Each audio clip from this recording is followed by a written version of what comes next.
नमस्कार साथियों, कैसे हैं आप सब। आज के इस वीडियो में हम समझने की कोशिश करेंगे चाइना के पॉलिटिकल सिस्टम के एग्जीक्यूटिव पार्ट के बारे में।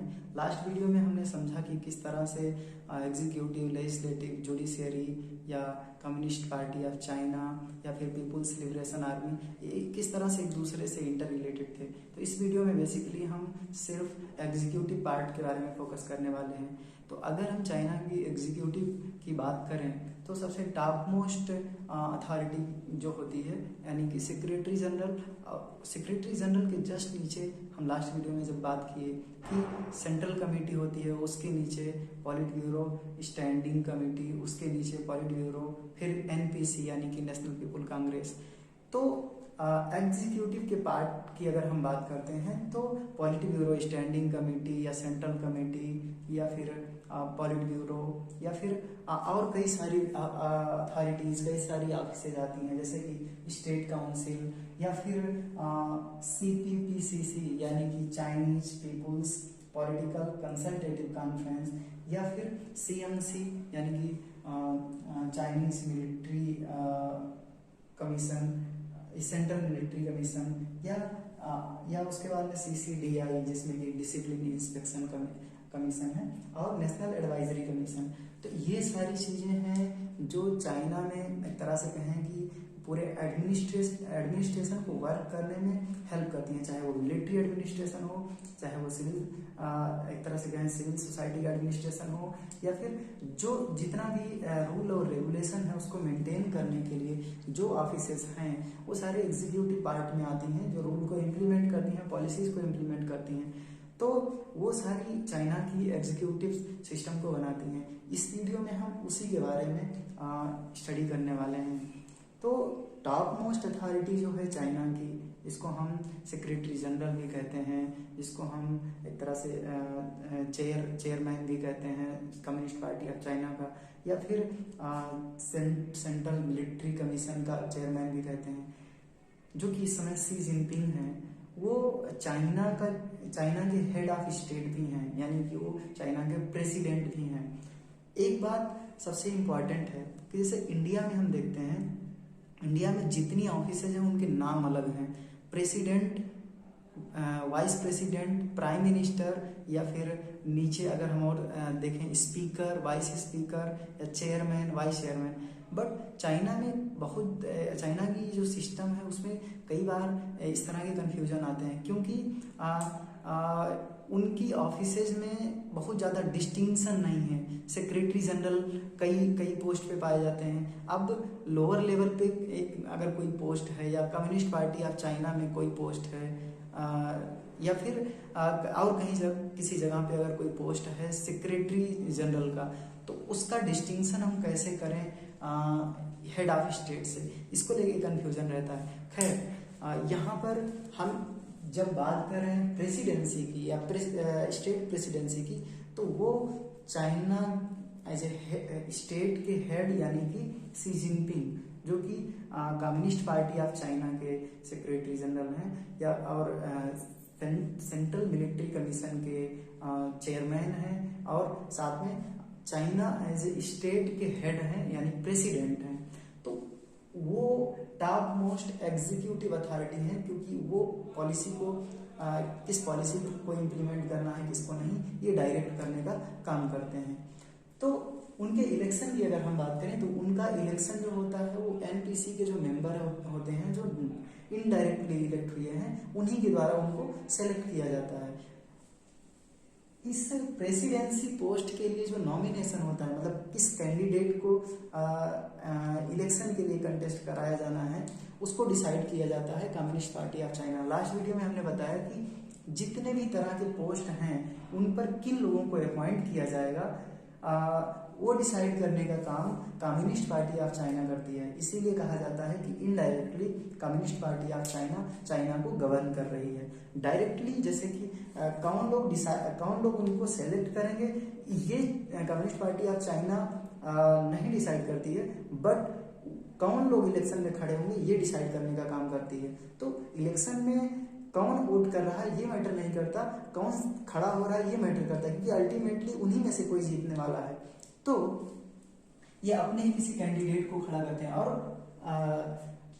लास्ट वीडियो में हमने ये भी बताया कि किस तरह से 95% से ज़्यादा मेंबर एक तरह से चाइना के लोग जो सिटीजन हैं वो कम्युनिस्ट पार्टी ऑफ चाइना के मेंबर हैं। तो कुल मिला जुला करके communist Party of China he govern कर रही है पूरे पॉलिटिकल सिस्टम को। तो वो नॉमिनेट करती है किसी कैंडिडेट को और उसको एनपीसी के मेंबर सेलेक्ट करते हैं और इस तरह से वो उस पोस्ट पे एक तरह से उस पोस्ट को होल्ड करता है। इनकी जो टर्म की बात है वो 2022 यानी लास्ट ईयर तक इनका टर्म 5 साल तक होता था। और एक खास बात ये थी कि कोई भी व्यक्ति 2 कॉन्सिक्यूटिव टर्म से ज़्यादा ऑफिस को होल्ड नहीं कर सकता। मतलब कि एक बार आप स्टेट प्रेसिडेंट बने, फिर दूसरी बार बने, तीसरी बार नहीं बन सकते हैं। ये नियम 2022 तक था।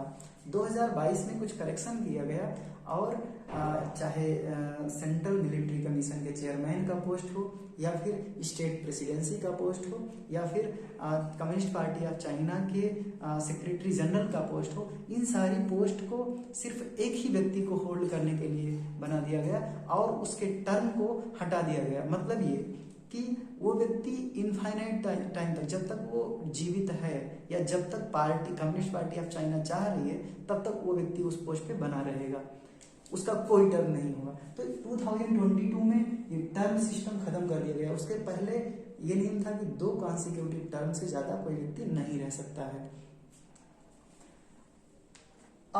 Holding of other post, China के इतिहास में एक व्यक्ति एक से ज्यादा पोस्ट पर, खासकर टॉप ऑफिसेस में, ये बहुत लंबा इतिहास है।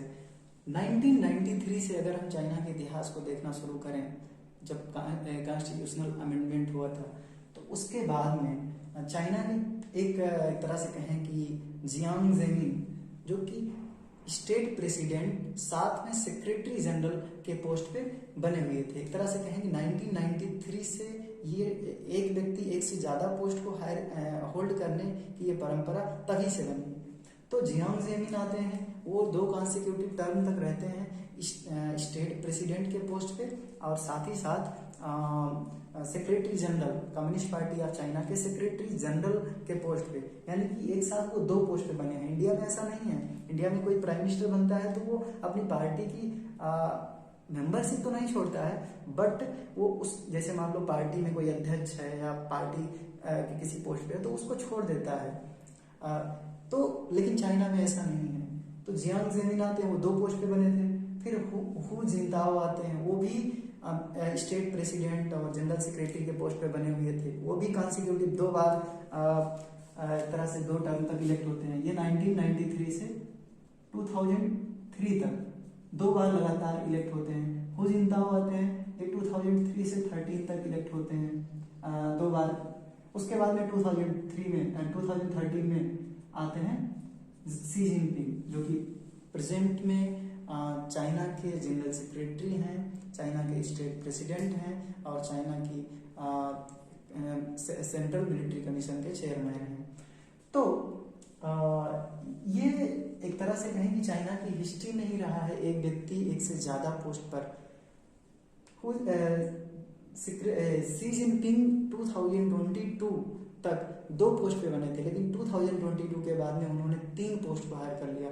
Central Military commission, communist Party of China यानी कि सेंट्रल मिलिट्री कमीशन के चेयरमैन है वो, कम्युनिस्ट पार्टी ऑफ चाइना के जनरल सेक्रेटरी हैं और स्टेट प्रेसिडेंट हैं। तो ये 3 पोस्ट वो मतलब एक साथ होल्ड किए हुए हैं, टॉप मोस्ट 3 पोस्ट। तो 2022 में ये करेक्शन हुआ। उसके पहले वो 2 पोस्ट पे या उससे पहले के लोग 2 पोस्ट पे ही बने रहते थे, तीसरा पोस्ट नहीं मिला था उनको। शी जिनपिंग 2013 में जब प्रेसिडेंट बने, उसके पहले वो चाइना के वाइस प्रेसिडेंट थे।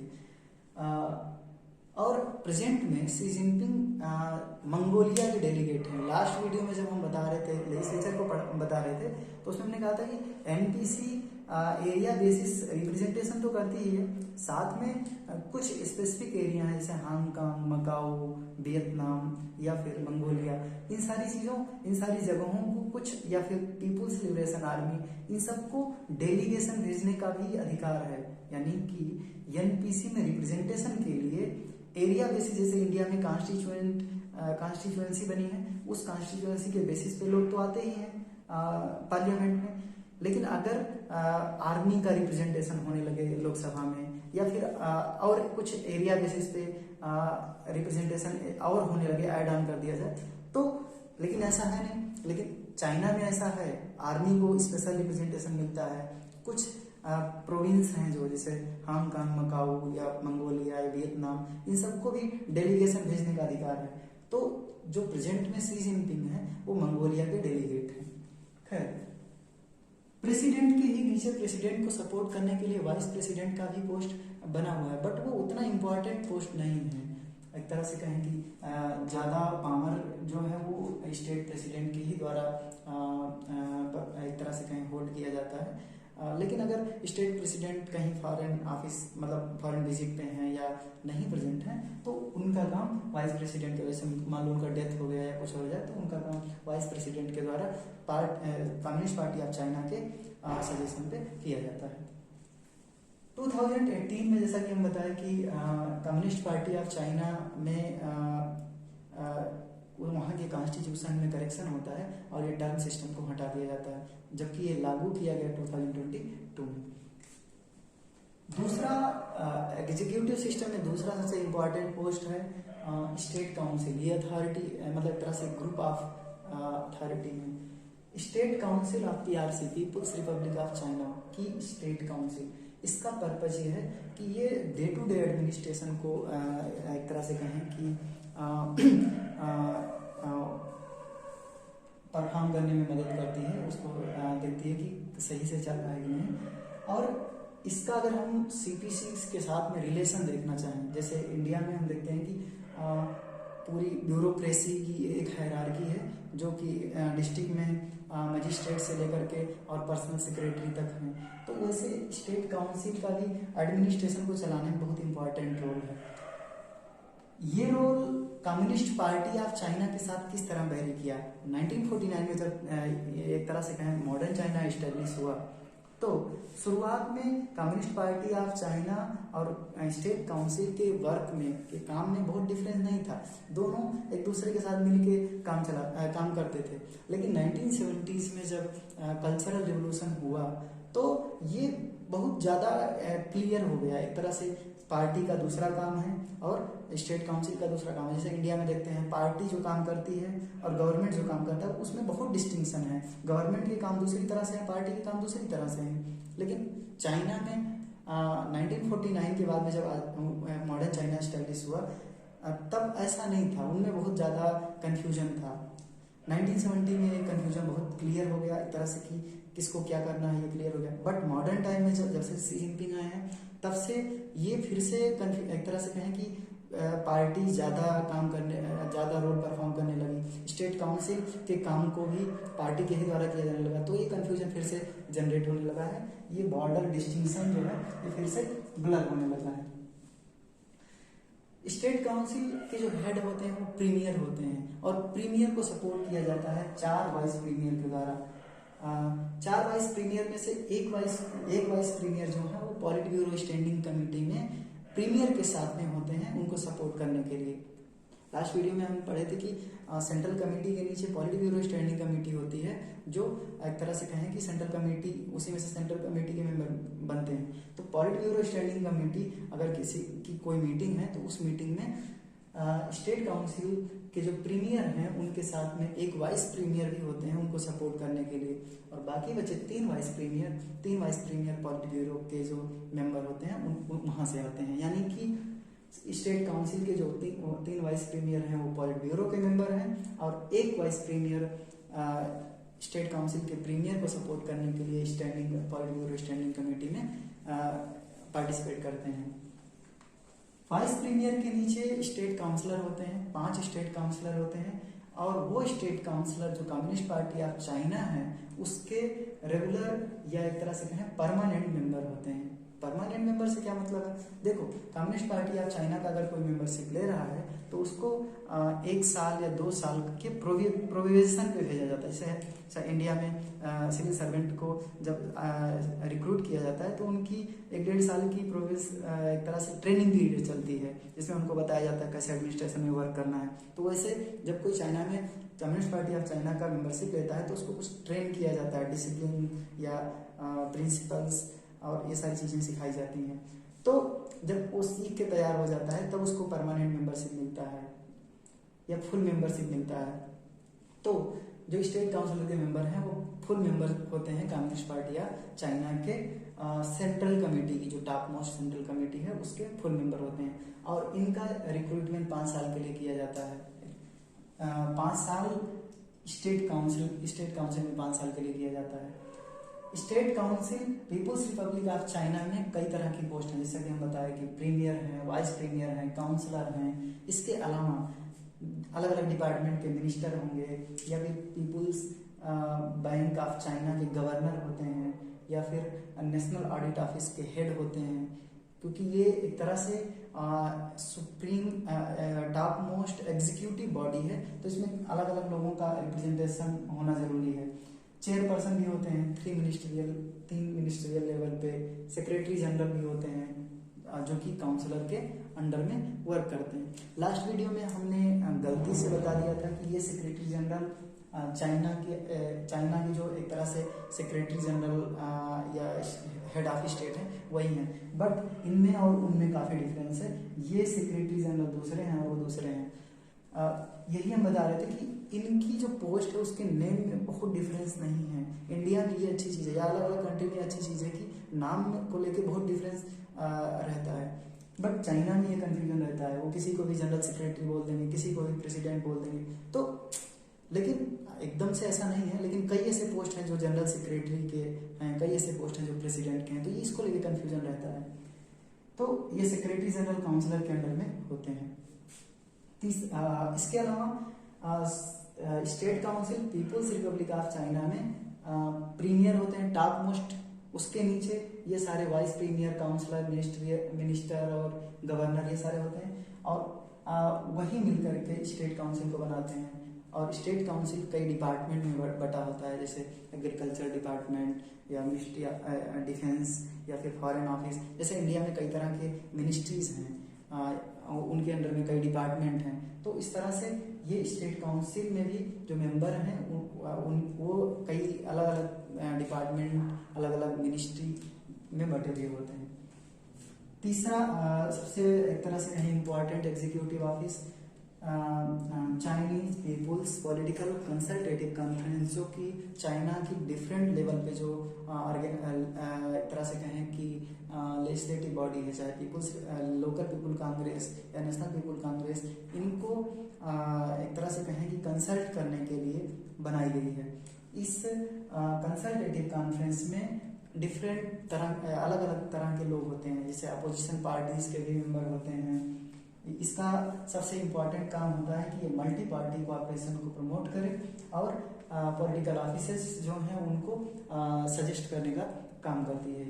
इसका जो मीटिंग होता है वो एनुअली होता है, और जैसा कि हम बताएं कि मल्टी पार्टी कोऑपरेशन, तो अपोजिशन पार्टी के भी मेंबर इसमें होते हैं, ट्रेड यूनियन के मेंबर होते हैं, जो किसान यूनियन है उनके मेंबर होते हैं, या फिर मेडिकल की अगर कोई ग्रुप है, जैसे इंडिया में कई तरह के प्रेशर ग्रुप हैं, तो वो फ्रीली वर्क करते हैं और वो इन्फ्लुएंस करते हैं गवर्नमेंट को। बट वहाँ पर चाइना में कंसल्टेटिव कॉन्फ्रेंस में उनको एक तरह से रिप्रेजेंटेशन दिया जाता है और वो सजेस्ट करते हैं गवर्नमेंट को पॉलिसी फॉर्मेशन में और चीज़ों में। इनमें भी अच्छी खासी हायरार्की है। सबसे टॉप पे चेयरमैन होते हैं, चेयरमैन के नीचे वाइस चेयरमैन होते हैं, और वाइस चेयरमैन जो होते हैं वो स्टैंडिंग कमेटी के मेंबर होते हैं। जैसे कि हम देखते हैं कि चेयरमैन, उसके नीचे स्टैंडिंग कमेटी, फिर एमपीसी लेजिस्लेचर के केस में हम बता रहे हैं। तो उसी तरह से यहाँ भी है चेयरमैन, उनको सपोर्ट करने के लिए वाइस चेयरमैन और जनरल सेक्रेटरी, और उनके नीचे स्टैंडिंग कमेटी होती है, और स्टैंडिंग कमेटी के नीचे एनपीपीसीसी है, अर्थात national people's political consultative conference. तो ये है। इसके बाद में आता है पॉलिट ब्यूरो का standing committee. Politburo standing committee China की एक तरह से कहें कि एक कैबिनेट है, जिसमें एक तरह से अलग अलग ऑफिसेस का रिप्रेजेंटेशन होता है। इसमें सेंट्रल मिलिट्री कमीशन का भी रिप्रेजेंटेशन है, डिसिप्लिन इंस्पेक्शन कमीशन का भी रिप्रेजेंटेशन है, सेक्रेटरीट जो है उनका रिप्रेजेंटेशन है। तो ये टॉप मोस्ट अथॉरिटी एक तरह से कहें पॉलिट ब्यूरो स्टैंडिंग कमेटी चाइना की टॉप मोस्ट अथॉरिटी में से एक है, क्योंकि इसके मेंबर चाइना के हेड ऑफ स्टेट भी होते हैं जो कि शी जिनपिंग हैं। उनके नीचे आता है central Military Commission. Central Military commission जो चाइना की आर्मी है, आर्मी में कई तरह की आर्मी आती है, जैसे पीपुल्स लिबरेशन आर्मी है, या उसके बाद में पैरा मिलिट्री फोर्सेस हैं, या फिर वहाँ की मिलिशिया है। तो इन सारी चीज़ों का एक बॉडी है, एक तरह से कहें उनकी टॉप मोस्ट एग्जीक्यूटिव अथॉरिटी है, उसको बोलते हैं Central Military Commission. Central Military Commission China as a state की आर्मी नहीं है, बल्कि कम्युनिस्ट पार्टी ऑफ चाइना की आर्मी है। ऐसा कम्युनिस्ट पार्टी ऑफ चाइना के ऑफिशियल हैंडल या फिर उनकी चाइना की जो और कई वेबसाइट है उनके द्वारा क्लेम किया जाता है। उनके कॉन्स्टिट्यूशन में भी इस तरह का मेंशनिंग है। इसके अलावा अब CCDI यानी जो डिसिप्लिन इंस्पेक्शन कमीशन है, या फिर national advisory commission, discipline inspection commission या फिर नेशनल एडवाइजरी कमीशन की भी अपनी हायरार्की है। वो अलग अलग लेवल पे डिसिप्लिन को मेंटेन करने के लिए, जैसे लोकल लेवल पे या नेशनल लेवल पे अपना काम करते हैं। तो या फिर national advisory commission, supervisory commission होगा, दिस इज सुपरवाइजरी कमीशन, जो कि सुपरवाइज करने का काम करता है। ये एंटी करप्शन से रिलेटेड चीज़ों को मतलब एंटी करप्शन को प्रमोट करता है। करप्शन नहीं होना चाहिए, अगर है तो उसको सॉर्ट आउट करने का काम। इन दोनों ऑफिसेज में ठीक ठाक तरीके से हायरार्की है, लोकल लेवल से लेके नेशनल लेवल तक। इन दोनों का टर्म जो है वो 5 साल का है। और नेशनल सुपरवाइजरी कमीशन चाइना में एकमात्र ऐसा कमीशन है जिसको रेजोल्यूशन देने का अधिकार है। 2019 में चाइना की नेशनल पीपुल कांग्रेस के द्वारा ऐसा एक तरह से कहें कि एक्ट बनाया गया, और उसमें नेशनल सुपरवाइजरी कमीशन को ये अधिकार दिया गया कि वो रेजोल्यूशन ले सकती है। अर्थात ये इनडायरेक्टली ये कहने का कोशिश है कि अगर कोई ऑर्डिनेंस पास करना है या आप कोई एक्ट खुद से बना करके इम्प्लीमेंट करना है तो ये कर सकते हैं। ये एक तरह से नेशनल पीपुल कांग्रेस जो काम कर रही है उसी का एक एक तरह से कहें डेलीगेशन है, एक तरह समझ लीजिए कि अपने कुछ पावर को इस नेशनल सुपरवाइजरी कमीशन को दे दिया गया है। Communist party central Military commission की अपनी एक अलग डिसिप्लिन इंस्पेक्शन कमीशन होती है और उसकी अपनी अलग हायरार्की होती है। मतलब ये कि डिसिप्लिन इंस्पेक्शन कमीशन 2 लेवल पे होती है, नॉर्मल गवर्नमेंट स्ट्रक्चर में और दूसरा मिलिट्री स्ट्रक्चर में। तो मिलिट्री की अपनी अलग हायरार्की है, लोकल से लेकर के नेशनल लेवल पे उनका अपना डिसिप्लिन इंस्पेक्शन कमीशन है जो सिर्फ मिलिट्री से रिलेटेड केसेस को हैंडल करेंगे, उनको मिलिट्री में डिसिप्लिन को मेंटेन करेंगे। और नॉर्मल लोगों के लिए, नॉर्मल गवर्नमेंट में और लोगों के लिए ये एक तरह से कहें नॉर्मल डिसिप्लिन इंस्पेक्शन कमीशन है। तो इस पूरे वीडियो में हमने कोशिश किया कि चाइना की एग्जीक्यूटिव सिस्टम किस तरह से वर्क करता है ये बताने की। ये वीडियो कैसा लगा आप कमेंट करके हमको बता सकते हैं। वीडियो देखने के लिए धन्यवाद। मिलेंगे किसी अगले वीडियो में, तब तक के लिए जय हिंद।